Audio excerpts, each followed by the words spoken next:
Masking bits and categories were introduced recently in ShiVa version 1.9.1. Despite their wide range of application, many users have yet to discover how to use them properly in their games. While masking bits and categories apply to lights and sensors as well, this video will focus on projectors and dynamics. I have loaded the simple projector demo from the ShiVa samples. We will focus on the right projector and the ball in the right corner. Right now, the projector affects the level and the ball at the same time. As long as the ball is a solid and non-transparent object, this is no problem. For this demonstration, however, let us pretend that the ball is made of glass. To make this change, let's go to the material editor and set the opacity to 50%. When we run the game now, the projector will still shine on the ball as if it had no transparency. Thanks to masking bits and categories, we can now change this behavior to get a more satisfying result. Let's stop the game and load the scene directly into the editor. The Shape Attributes tab and the Attributes editor for the ball has the options we need. As you can see, 16 projector bits are available, ranging from 0 to 15. By default, 0 is selected. As our projector has the 0 bit set as well, the ball will be lit by the projector. Let's switch the ball projector bit from 0 to 1. The projector now ignores the ball completely and shines only on the level geometry. Likewise, you can change the bit on the projector. To change the bit, let's open the scene again and select the lamp. The projector is parented to the lamp. To access it, switch from Group Selection Mode to Single Selection Mode and pick the projector from the Scene Explorer. Scroll down the projector attributes until you find the 16 clip mask bits. If we select both bits, the projector will shine again on both the level geometry and the ball.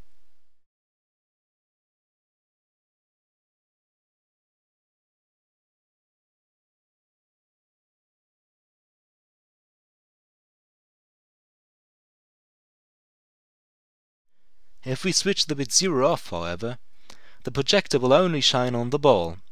This could be used to implement all sorts of special effects, from a player hint system to a revealing flashlight effect often seen in survival horror games. Masking bits and categories exist for dynamics as well. However, with dynamics it is a little more difficult. For this video, I have modified the bouncing ball example. I added a box to the scene, applied a dynamics controller to the box, and moved the ball so it would fall on the box and not on the ground. By default, both box and ball collide with each other. The ball bounces off the box and falls down until it is stopped by the rest of the level geometry. Let's open the scene and have a closer look at the objects in it. The Cornell box has a collider attribute, meaning that every dynamics object will collide with it, no matter what settings we apply to the dynamics controller. The box in the right corner does not have a collider attribute, but instead a dynamics controller. Category and masking bits for the dynamics controller are set to true for bit 0, resulting in a collision between box and ball. If we change the masking bit from 0 to 1, the ball will no longer collide with the box.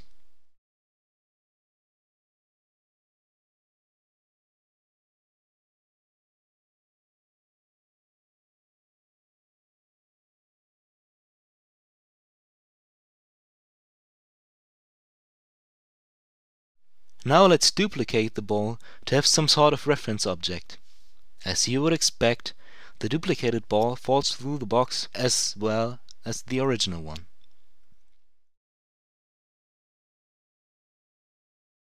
Let's try some different setup.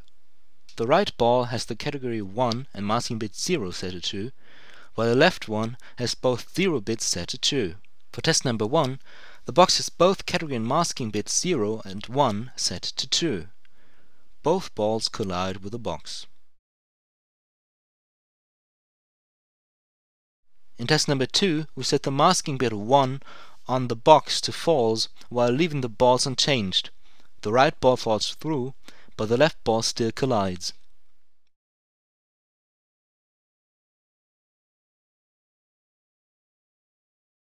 The math behind this process is rather simple.